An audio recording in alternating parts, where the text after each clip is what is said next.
Ladies and gentlemen, staff of Perrin's, for goodness sake, cheer up. We're on the verge of a great success. All right, we got off to a bad start. Only one guest turned up, and he fled in panic. But since then, we've bombarded the media with our adverts which we ourselves thought up, and jolly good they all look too.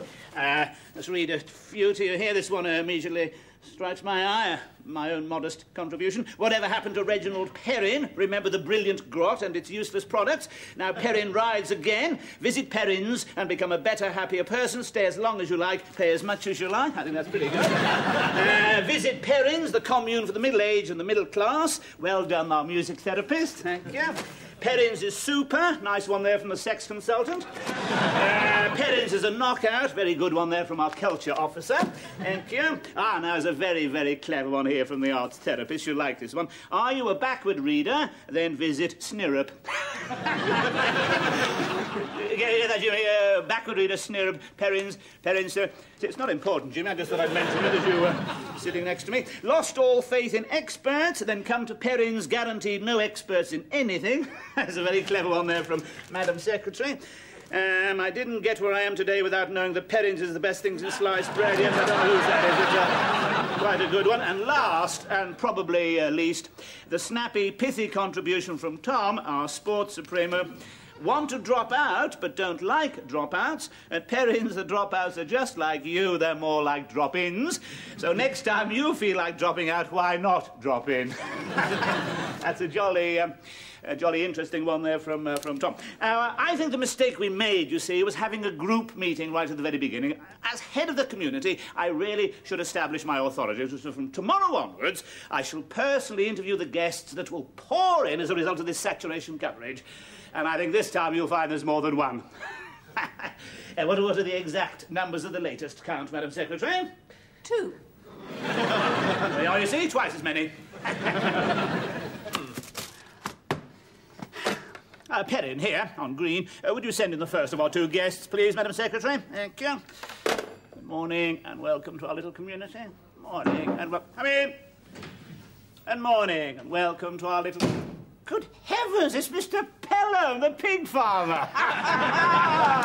Got it in one, old son. Sit down. Yeah, you know, when I saw your advert, I thought, that's the self-same Perrin that used to swill out my porkers. Oh, wow. He's the man to come to with my problems, I thought. Right. So what are your problems, Mr. Pelham? Well, I've expanded, Reg. Pigs, calves, battery chicken. I'm a success. Oh, good. Yeah, an abattoir in Bicester gives me group rates. Oh, splendid. So what's the problem? Meat. I've gone off meat. Oh, dear. Well, you know, all those chicken locked in the dark with their beaks cut off. Calves kept anemic so their meat will be pale, and all of them to be slaughtered in the end so that people can gorge themselves. Oh, dear, oh, dear. And, you know, my daughter doesn't speak to her anymore. Oh. My son, he's a vegetarian. And it's 10 years now since my wife was knocked over by that bus outside of Macfisheries. Oh. The branch isn't even there anymore now. It's Timothy White's. Oh, dear, oh, dear. Look, is that all you can say? Oh, dear, oh, dear, oh, dear. Dear, oh, dear. No, try and look professional. Sorry, professional secret. Well, I get these strange dreams, Reg. Dreams of hell. Oh, dear, oh, dear. Yeah. Well, I'm locked in a cage and my nose cut off. Yeah, rows and rows of me, millions of me. And opposite, there are thousands of me turning on spits, dripping fat. Oh. And Satan and thousands of his sultry mistresses are licking their lips in anticipation of their finger-licking Hades fried Pelham. Oh, dear, oh, dear. Well, you can't do anything for me. No, we can do something. Say something, say anything. We can. Yes, our expert therapists and consultants will help to make you a wiser, happier, braver, better, more complete human being. Yes. When you leave here, Mr. Pelham, your problems will be will no longer exist. Thank you, Reg. I knew you could do it. Yes, more than I did. Right. Off you go. Right. Perrin, here. Would you send in the second... I'm on red. Yes. Would you send in the... I may jump from red to green, so keep on your... exactly. Yes. Would you send in the second of our two guests, please, Madam Secretary? Thank you. I must be much more confident and assertive right from the start. Morning. Morning. And come in. Morning. Thruxton Appleby, the textiles tycoon. I expect you've heard of me. Yes, of course you have. I saw your advert in the Mucklethwaite Morning Telegraph and I liked its barefaced cheek. One thing I admire, it's barefaced cheek. Yorkshireman, are you? No, a Londoner. Oh, that's odd. That's odd. You don't often find barefaced cheek among namby-pamby southerners. Well, Mr. Perrin, normally I don't bother with quacks, cranks or crackpots, but I've tried everything. Elf farms, head shrinkers, religion. You are my last resort. Oh, how flattering. So what is your problem, Mr. Appleby? I'm not likeable, Mr. Perrin. Thinks he's not likeable and he's dead. Right. Sorry, professional secret. I'm not liked as a person, do you see? It's an ungrateful world. When I think of all I've done for Mucklethwaite, you can walk through the Thruxton Appleby Memorial Gardens, past the Thruxton Appleby Memorial Bandstand, and gaze out over the whole of Mucklethwaite as far as Scragend Fell. And what are you sat on? I've no idea. The Thruxton Appleby Memorial Seat. Oh, shouldn't memorials be for after you're dead? Well, that's no good, is it? You can't take them with you. Aye. Mr. Perrin, my trouble is I expect money to carry it all before it. Aye. Cure me of that and you can name your price. Oh, right. To treat him the way he treats everybody else. Just be as rude as he is. Smoke? Yes. Oh, smoke's filthy habit. Caught you there. Drink? Yes. Whiskey, vodka, gin? Anything? Drinks like a fish? Caught you twice. Thick as well as nasty. What do you say? Oh, deaf too. Drinks with deaf. I'm not used to being spoken to like that. Well, you should come here more often. Tell me, Drangleby, why do you think you're so loathed? Not loathed, Mr. Perrin. Not even disliked. Just not liked. I'm rich, do you see? Oh, we'll soon cure you of that. Nosy swine. Excuse me, would you? I don't think I'm a nosy swine. Caught you again. CJ, the very man, CJ. Would you come into my office in exactly 30 seconds on a matter of no importance whatsoever and help me deflate the pompous windbag who's sitting in there? It'll be a pleasure. Thank you, CJ.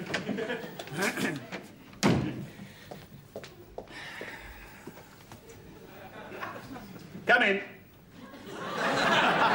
Nobody knocked. Oh, somebody will if we give it time. Come in. Why do you keep saying come in? Oh, third time lucky. Come in! CJ, are you coming? Oh, CJ, it's you. Good heavens.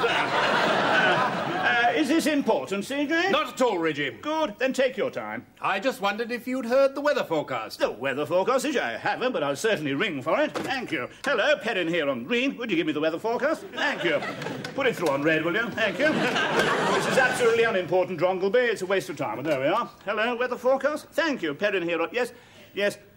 Coming through on a lower, yes, with more IC bar, yes, thank you, this after... Thank you, yes.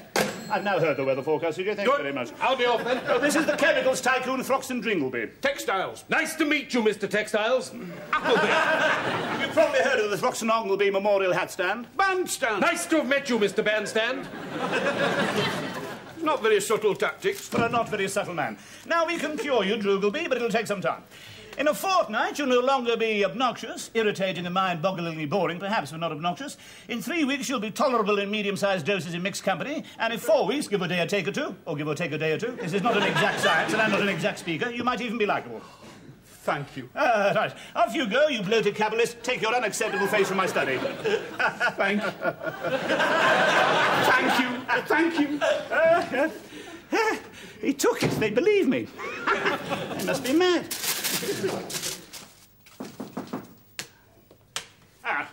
Morning, McLean. Morning. How are things going in the kitchen? We blerlicking good stops. There we skeleton, he pladdle up your clunge. Good, glad to hear it. Things are going extraordinarily well outside. It's pretty quiet at the moment. The rush will soon be starting up. Do you think you can cope all right here? Slechte tergiversie.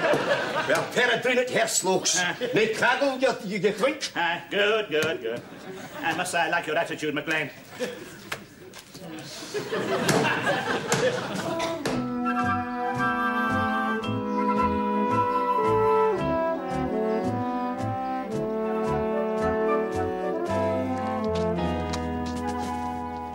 Sports Supremo. How's sport going? Well, good. What's going on? Remember I used to make homemade wine? Yes, I do seem to recall something of the kind, Tom. You started making them again, haven't you? Oh, no. Oh, good. I'm making spirits now. Oh, God.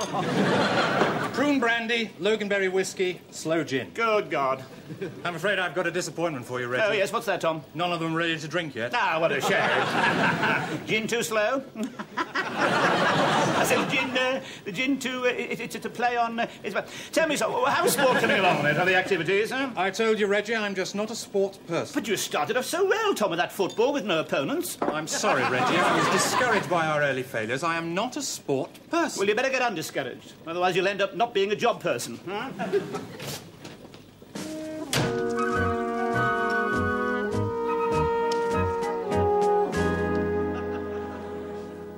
Morning, culture officer. How's culture going? Well, good.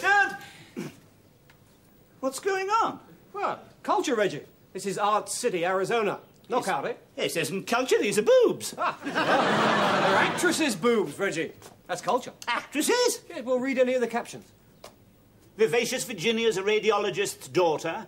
Her dad made some pretty startling developments in X-ray technique, but you don't need an X-ray to see vibrant Virginia's startling developments.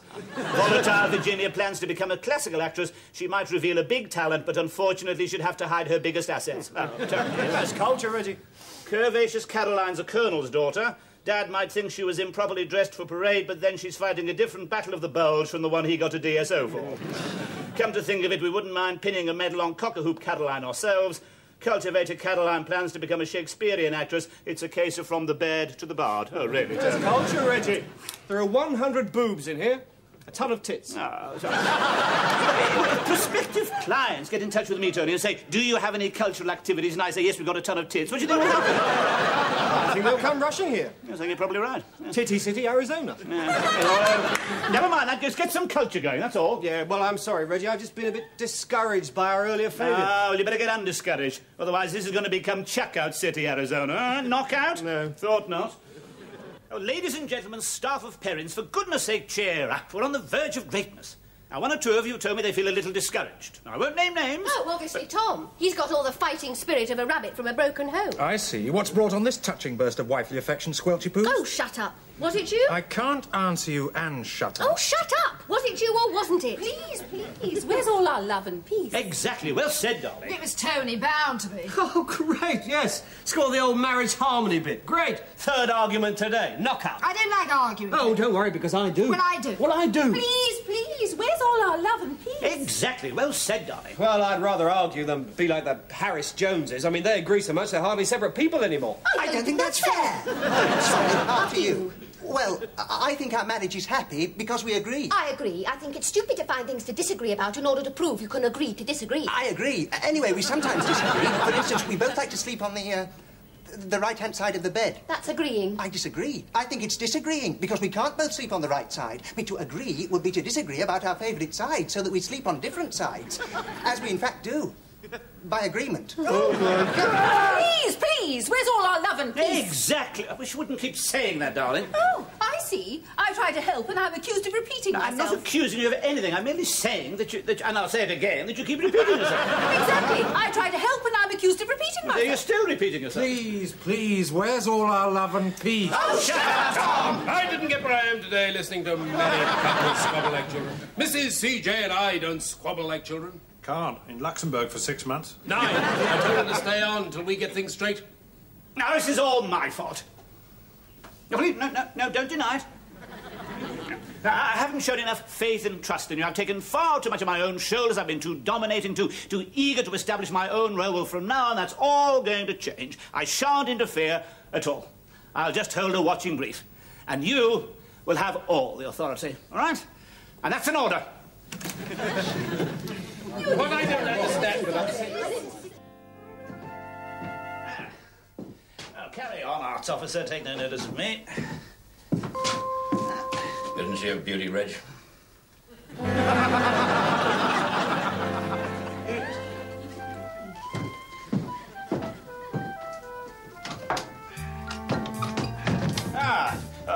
craft, officer. Take no notice of me. Right, let's fill it then. She's got me over a barrel, Perrin. I cracked a joke. I'm getting quite likeable, aren't I? Damn it, last woman, I told you we were doing it all wrong. Well, almost likeable. Hang on.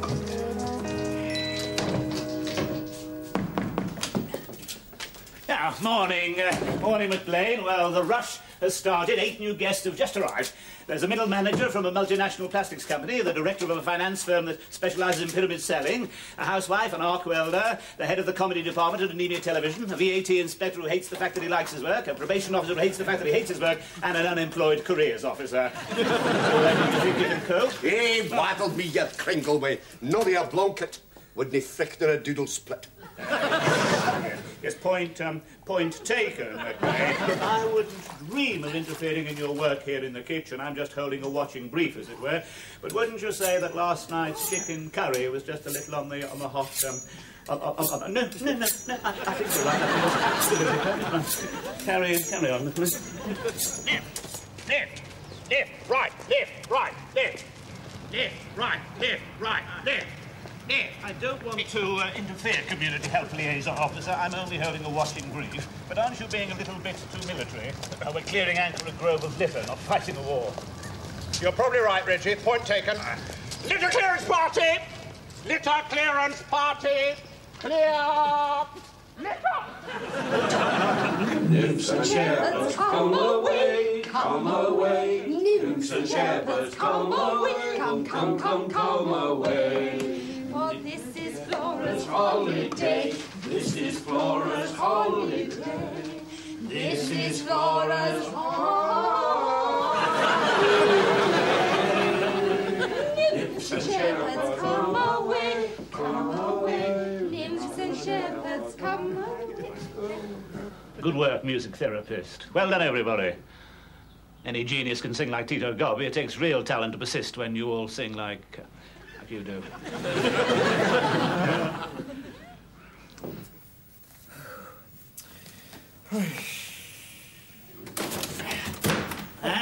How's the head of the comedy department at Anemia Television? Not too bad, I suppose, all things considered. I'm sorry. You carry on, Doc, as if I'm not here. Right? Right. Right. Now, well, we'll try a few simple word associations, Bernard. Mother. Comedy. Please don't interrupt, Reggie. Sorry. Right. Off we go. Oh, now my mind's gone a complete blank. You're unsettling me, Reggie. Well, I'm terribly sorry, Doc, for interrupting. No, I'm sorry. Just carry on as if I weren't here. It's mind over matter, you see. It's what we call psychological. Yes, I know, Reggie. Right, here we go now. Of course, it's the enormity of the choice which is inhibiting me. Look, I don't want to interfere, but perhaps if I made 1 or 2 suggestions, perhaps that would sort of help you over your blockage, right? Oh, all right. Right, good. Are you ready, Bernard? Right, here we go. Farmhouse?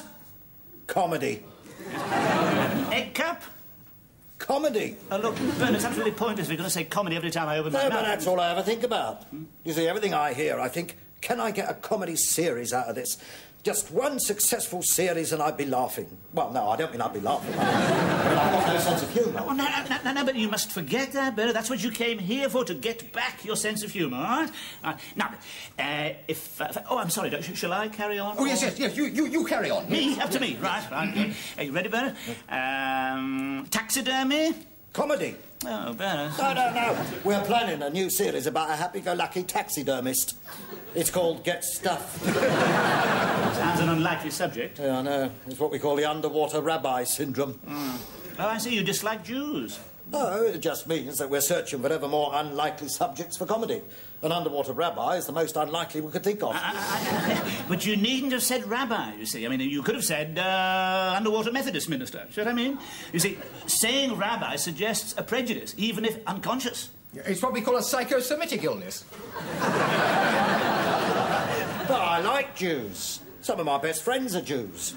My parents are Jews. I was born Trillinstein. But you see, I didn't want people to say, well, of course, he's successful because he's a Jew. I wanted them to say, well, of course he's successful. He's Bernard Trilling. Some hopes I should have that anybody should think that I was successful. A head of comedy without a sense of humour. A head of comedy without a sense of humour. Here, you've solved my problem. Well, I've got my sense of humour back. You're a wizard, Doc. I've done nothing. Don't look at me, I wasn't even here. It's all right, David. Just holding a watching brief. You just carry on as if I'm not here. Oh, good. I mean, well, you know what I, Yes, yes. Now, Hilary, there's no need to be, Nervous? Yes. Yeah. That's what I was trying to say, but I'm a little bit, nervous? Yes. Yes. Maybe if you didn't, Keep interrupting all the time. Yes. The trouble is, David, you keep going so how shall I put it, so, infuriatingly slowly. Exactly, yes. I know. I just seem to sort of go to pieces when you're here, Reggie. You mustn't, David, because I shan't always be here to pick up the pieces. No. Well, the subject I deal with, Hilary, is, Sex. Yes. Yes. Well, lots of people, at times anyway. I mean, after all, life's full of, well, not problems exactly, difficulties, and, well, there's nothing to be, I mean, there's... Well, for God's sake, David, oh, Hilary, what David's trying to say, and you must remember he had a very sheltered upbringing in Haverfordwest and its immediate environs, what he's trying to say in his nervous roundabout way, and the fact that he's saying it in a roundabout way is because he is nervous, is that, and you must remember, you're probably only the second woman he's ever had to speak to about anything like this before. So as I say, what he is saying is and everybody, at some time or another, in some degree or other, has and there's no disgrace in that. I have no sexual problems at all. So I mean, if you feel that you've no sex, oh, good. Super. My husband and I lead a full and happy sex life. Oh, good. Super. We've got that we got that out into the open, David. Good. Well, that's splendid. Yes. Well, you carry on, and I'm very glad I dropped in and watched. And yes, thank you. Morning, work therapist. Yes, Reggie, Elizabeth told me you were out holding a watching brief. Yes, Mrs. She said I might use your office for my little role-playing session. Quite right, CJ. Yes, I've come here to hold a watching brief. Yes. And what is your role-playing session going to consist of today? Well, it's a little exercise in industrial negotiations. Arthur Noblet, the arc welder, you've met Mr. Noblet. Morning, Arthur. Morning. Is applying to Thruxton Appleby, the employer, for increased fringe benefits at the Hardcastle Handbag Company. Good. Well, I'll stay and watch if I may, CJ. Right? Yes, but according to Doc Morrissey, everyone present should play a role. Oh. So, if you like, you can hold a watching brief for the Industrial Relations Research Council. Oh, good. But, what's my name? Reggie Perrin. I mean, we tried to keep the facts as much as possible. I see. And what part are you playing, CJ? Thruxton Appleby's secretary. And your name? Cynthia Jones. I'm sorry. Tell me, don't you think, CJ, it would be a more valuable exercise if Arthur played the manager and Thruxton the worker? How come? Well, it would teach them about the them and us situation which bedevils British industry so tragically. I didn't get where I am today learning about the them and us situation which bedevils British industry so tragically. Yes, I'm well aware of that, CJ, but I think it might be more fun my way. Reggie, you may have a point. I think we'll play it your way. Good. So it will be employer, worker, observer, and secretary. Cynthia Jones. Yeah, everybody out. We'll start again. Yes, come on, Arthur. Will you come out there? And quickly. All right. It's very good. How do we start, CJ? Well, you knock. Oh, sorry, I knock. Yes. Knock to do it. Come in. Are you all right, CJ? Can I help you? Reggie! This is an important social experiment, and all you can do is laugh. Yes. You must immerse yourself in your role as I do. Yes. CJ is dead. Long live Cynthia Jones. Yes. Sorry, CJ. Get out. Sorry, Cynthia. Sorry, CJ. Get out! Yes. Come in. Morning. Perrin Industrial Relations Research Council. Mr. Noblet will be here in a jiffy, Mr. Perrin. Come in. No, Arthur, no, you've no need to knock, you see, because this is your office. Oh, of course, yeah. Sorry. Sorry, this is your show, CJ. But now I have butted my oar in, so to speak. Might I just make one more point? Arthur, when you come in with a bit more authority. After all, as I say, it is your office. Yeah. And make some mention about your journey here, something like what? 12 minutes late, traffic lights out of action at Hanger Lane, something like that. You'll think of something. Go out, come in. Yes, go out and come in again. All right. Morning. 12 minutes late. Traffic light out of action at Hanger Lane. This is Mr. Perrin, Mr. Doblet. He's from the Industrial Relations Research Council. Hello. Come on. Oh, sorry, of course, that's for me, isn't it? Yes, come in. This is my bleeding office, isn't it? Right, come in. We want more fringe benefits, Noblet. OK, you deserve them. No, I'm sorry. That's absolutely ridiculous. That's abysmal. No, these meetings go on for hours. They argue backwards and forth, trying to see each other's points of view, you see. At least that's what they tell us. No, what you've got to try and do is immerse yourself in your roles a good deal deeper than that. I mean, take your example from CJ here, the Deborah Carve-Botchley. Right? All go out again and start again. I think, CJ, I'm sorry, your show, CJ, but Arthur... Right. Here. Have you had your holidays yet, Miss Jones? To tell the truth, I've hardly had time to draw breath. What with moving my flat and my boyfriend's promotion, I'm all of a chiswas. Well, morning, Miss Jones. 16 minutes late. Juggernaut jackknifed at Gerrard's Cross. This is Mr. Perrin, Mr. Doblet. He's from the Industrial Relations Research Council. Yes, I'm very grateful to Hardcastle Handbags for allowing me, on behalf of myself and Industrial Relations Research Council, to observe your programs at grassroots level. Come! No, sorry, you're Cynthia, CJ. Sorry, I got it wrong that time. You got it wrong then. A case of the pot calling the kettle a silver lining. Yes. Speaking my language, CJ. You go out and come in again. Enter. Right, sit down, Appleby. Now then, what's this spot of bother? The chaps on the shop floor want more fringe benefits. Stupid of them, the lazy good-for-nothings, but there it is. Hey, wait a minute, what do you mean it's stupid of them? God, blimey, how you blokes are supposed to make both ends meet while Burks like me cough for 20,000 a year? I don't understand. No, son, Arthur, no, Thruxton's completely wrong. Don't you see, Thruxton? You really believe, as the worker, that you deserve these fringe benefits, and you, Arthur, as the manager, really believe you can't afford them. I'm sorry, CJ, I shan't interrupt again. I'm sorry, your show. Yes, thank you very much, Reggie. Do you mind if we start again? No, I'm sorry. Appleby, will you go out and come in again? We'll take your knock as read. I'd rather knock if you don't mind. Oh, well, get out and knock! Right, come in. Right, Appleby, sit down. Now then, what's this spot of bother? The lads are a bit cheesed off, Mr. Noblet. They want more fringe benefits now. I know times are hard, what with the fluctuating yen and you having to declare a reduced dividend, but nevertheless, the lads would like more fringe benefits. Wait a minute. What sort of fringe benefits? 5 weeks holiday, automatic membership of the golf club, free investment advice, company cars, an increased shareholding and an improved dividend. Piss off. No,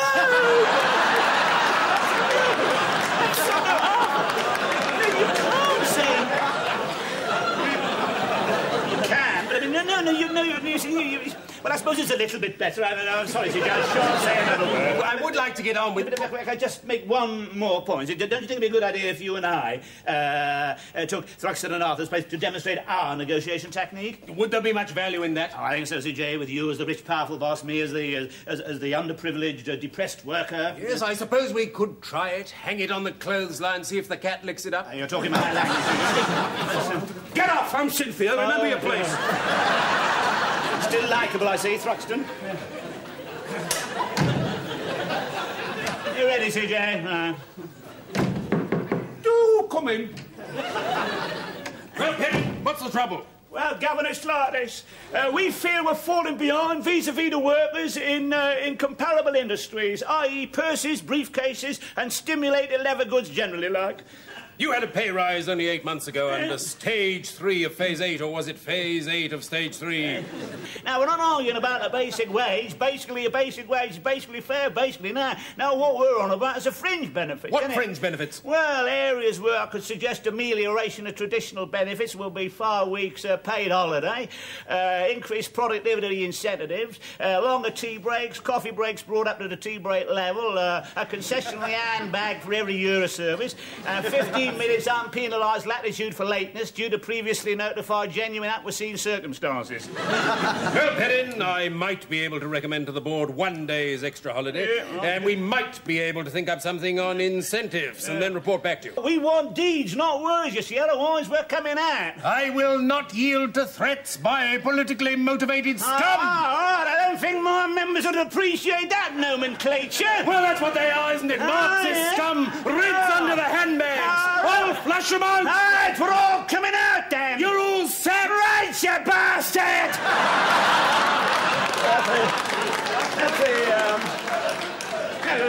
That's the sort of thing we had in mind, you see. Sort of give and take, seeing the other chap's point of view, you see. Right, you carry on, Cynthia. No, I'm sorry, Cynthia. I'm sorry, Cynthia. Yes, absolutely, yes, quite agree. Absolutely, yes, come in. Yes. Sorry, not you. Sorry. Thruxton. I just popped in to pay, Reggie, I'm leaving. Yes, I'm sorry, things haven't quite worked out. Oh, but they have. You've done wonders. I am now immensely likeable. Yes, it is immensely likeable. Yes. Lovable, even? Not quite lovable, not yet, no. But you're certainly on the right lines. And if you can learn to fight your innate natural meanness and learn the pleasures of generosity, it won't be very much longer before you are lovable. So I ought to give you a nice fat cheek. Oh, yes, I think you ought to. Yes, even if only for your own sake. I do like your barefaced cheek. Yes. If there's one thing I admire, it's barefaced cheek. It's worth every penny. I'm a new man, you know. For years, all I thought about was business and money, money and business. But now... Oh, thank you. Don't worry about it being too much. It's tax deductible.